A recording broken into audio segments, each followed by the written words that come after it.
I think I've given you enough good news. Now let me give you the bad news.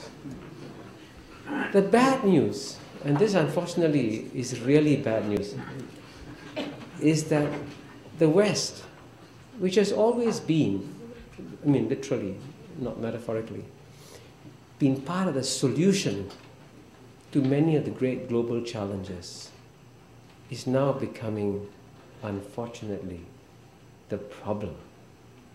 And I find the hardest idea to deliver into a Western mind is the notion to persuade the West that whenever you look at the world and you say, where are the problems? You know, the terrorists out there and there's instability out there. The rest of the world looks at the West and says, you are the problem.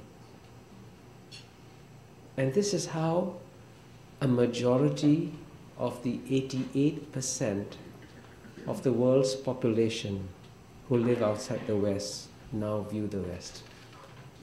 And this is why I had to write this book, to explain, wake up and see how the rest of the world sees you now and how you've become the generator of many of the world's problems.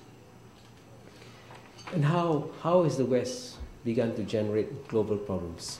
The first and the most obvious way, of course, is that if you have these massive shifts of power taking place, and believe me, we are experiencing far greater shifts of power today than we have seen in hundreds of years, you naturally have to readjust the world order, especially to accommodate the rise of Asia. But the West has got so used to having so many privileged positions in so many global institutions that it cannot conceive of the idea of giving up these privileges to make way for others. And it's very easy to cite examples. You know. The best, easiest example, of course, if you look at the two most powerful international economic institutions in the world, the IMF and the World Bank. To become the head of the IMF, you must be a European.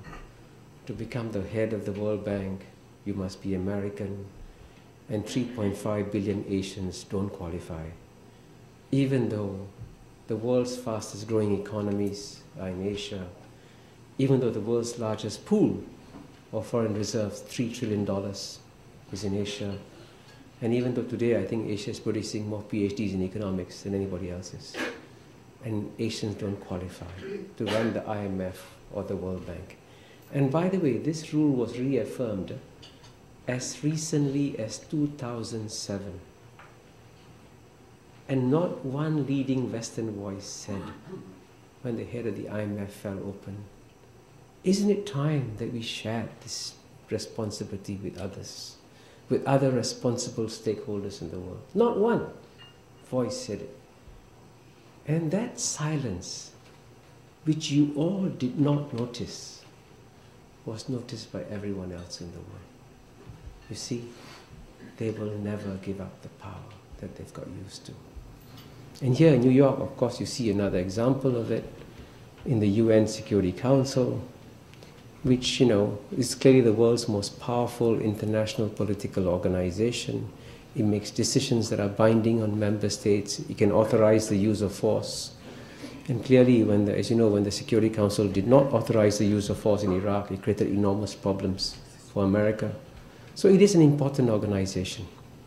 And one of the good things that the founding fathers of the UN did was to say that we must always give the great powers of the day a stake in the Security Council, in the UN, so that it doesn't die like the League of Nations. And that was a brilliant thought of the founding fathers.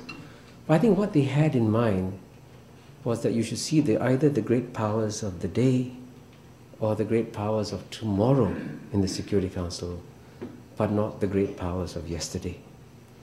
And that's the fundamental problem, because apparently the only qualification you now need to become a permanent member of the UN Security Council is that you should have won World War II in 1945. And this is 2008, and it's impossible to change. And you know, if you're looking at ways of changing it, you don't have to be a rocket scientist, okay?